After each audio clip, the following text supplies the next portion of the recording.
नमस्कार साथियों। इतिहास गवाह है, आज़ाद भारत में भगवान जगन्नाथ की रथ यात्रा कभी नहीं रुकी है और कोरोना के समय इस साल 2020 में ऐसा लग रहा था कि यात्रा नहीं हो पाएगी, लेकिन सुप्रीम कोर्ट का आभार कि यात्रा पूरी सावधानी बरतते हुए निकली और तमाम धार्मिक कर्मकांड संपन्न हुए। ध्यान रहे, भारत की आज़ादी से पहले करीब 30 बार ऐसा हुआ है कि भगवान जगन्नाथ की रथ यात्रा नहीं निकल सकी है। जगन्नाथ मंदिर पर कई बार आक्रमण हुए हैं, यह बात हम जानते हैं। एक विश्वास दुनिया में दूसरे विश्वास पर कैसे हमले कर सकता है, इसका एक बड़ा उदाहरण पुरी स्थित जगन्नाथ मंदिर है। ऐसे अनेक मौके आए हैं जब भगवान जगन्नाथ को समझने में भूल हुई है। मंदिर को गिराने और भगवान की प्रतिमा को नष्ट करने की भी कोशिशें होती रही हैं। जगन्नाथ मंदिर पर करीब 18 बार आक्रमण हो चुके हैं। करीब 10 बार ऐसे हमले हुए हैं जब मंदिर से प्रतिमा को हटाकर कहीं और छिपाना पड़ा। और तो और करीब 3 बार तो मंदिर पर हमला उन हिंदू सेनापतियों ने किया जिनका भगवान जगन्नाथ पर विश्वास नहीं था। अकबर के समय भी मंदिर पर हमला हुआ था। बंगाल के सुल्तान ने यह हमला करवाया था। कभी ओडिशा या कलिंग के सेनापति रहे राजीव लोचन रॉय को साजिश करके बंगाल के सुल्तान सुलेमान कर्रानी ने अपने साथ मिला लिया था। कर्रानी ने राजीव लोचन को पहले मुस्लिम बनाया और उसके बाद अपना दामाद। राजीव लोचन आज भी काला पहाड़ नाम से उड़ीसा और बंगाल में कुख्यात है। उसने प्रसिद्ध सूर्य मंदिर, कोणार्क और जगन्नाथ मंदिर सहित अनेक मंदिरों को नुकसान पहुंचाया था। उसकी कोशिश थी कि खुद को कट्टर मुसलमान साबित कर सके और खुद को पक्का मुसलमान साबित करने के लिए काला पहाड़ ने मंदिरों पर बहुत घातक हमले किए। काला पहाड़ का दौर खत्म हुआ तब भी मंदिर पर हमले जारी रहे, लेकिन उसी दौर में भगवान के एक बड़े मुस्लिम भक्त भी खूब मशहूर हुए थे। साल बेग नाम के मशहूर भक्त के पिता लाल बेग सूबेदार थे और आक्रमण के सिलसिले में ही उड़ीसा आए थे, जहां एक ब्राह्मण विधवा से जबरन निकाह किया और साल बेग का जन्म हुआ।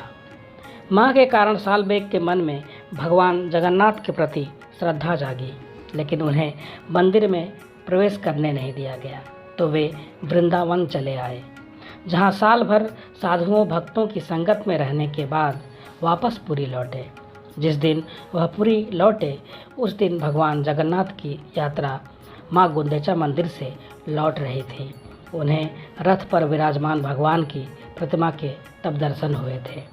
कहते हैं कि वृंदावन से लौट रहे बीमार सालबेग को दर्शन देने के लिए भगवान का रथ एक जगह अटक गया था। जिस जगह रथ अटका था उसी जगह पर सालबेग ने अपना आसन जमा लिया और वहां से भगवान के भजन में लग गए। उन्होंने भगवान की प्रशंसा में ऐसे ऐसे भजन लिखे जिनमें से एक भजन तो आज भी उड़ीसा के सभी स्कूलों में प्रातः प्रार्थना के रूप में गाया जाता है, आहे नीड़ शैड़। इसी भजन में सालबेग अपना यह दुख भी जता देते हैं कि चूँकि वे यवन हैं इसलिए उन्हें भगवान के दर्शन की मंजूरी नहीं मिल रही है। खैर, आज भी ग्रैंड रोड पर सालबेग की समाधि के पास से जब भगवान का रथ गुजरता है तो कुछ पल के लिए ठहर जाता है। मुस्लिम सालबेग भारत में भक्ति काल के एक गौरव हैं। रसखान तो लोगों को याद हैं, लेकिन सालबेग को लोग कम जानते हैं। खैर, सालबेग भी इस दुख के साथ ही दुनिया से गए कि भगवान के श्री मंदिर पर आखिर हमले क्यों होते हैं। सालबेग को उड़ीसा के समाज ने अपना लिया, लेकिन मंदिर पर हमले नहीं रुके। मुग़ल शासन के दौर में जब औरंगजेब का शासन था तब 1682 से 1707 तक 25 साल तक मंदिर में पूजा तक बंद हो गई थी। वर्ष 1708 में प्रतिमा फिर स्थापित हुई, पूजा शुरू हुई और रथ यात्रा भी निकली। विडंबना देखिए, भगवान के सेवकों का उदार भाव देखिए। भगवान के रथ के आगे आगे झाड़ू लगाने की परंपरा का निर्वाह खुर्दा के मुस्लिम राजा हाफिज़ कादर ने किया था। हाफिज़ कादर मजबूरी में मुसलमान हो गए थे और जब भी कोई मुग़ल सेनापति मंदिर पर हमले की योजना बनाता था, हाफिज कादर मंदिर प्रबंधन को पहले ही आगाह कर देते थे और मुस्लिम हमलावरों को भटकाने की कोशिश भी करते थे। ऐसा करके उन्होंने अनेक बार मंदिर की रक्षा की, जिसे मंदिर प्रबंधन कभी नहीं भुलाया। 25 साल बाद जब रथ यात्रा फिर निकली, तब हाफिज कादर को ही भगवान की राह बुहारने का सम्मान हासिल हुआ और भगवान को एक नया नाम मिला, पतित पावन। यह मंदिर लगातार सिद्ध करता है कि मिलकर रहने और एक दूसरे को समझने और एक दूसरे का आदर करने की राह नहीं छोड़नी चाहिए। कोई आश्चर्य नहीं, दूसरे धर्म द्वारा अनेक हमले झेल चुका मंदिर कट्टर विधर्मियों को आज भी प्रवेश नहीं देता।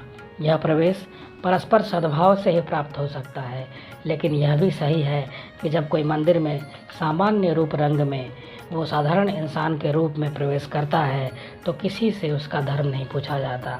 मंदिर आने वाले लोगों को यहाँ की टूट फूट देखकर काला पहाड़ और औरंगजेब की याद आती है, लेकिन लोगों को भगवान के दर्शन के लिए तड़पते रोते सालबाग भी याद आते हैं।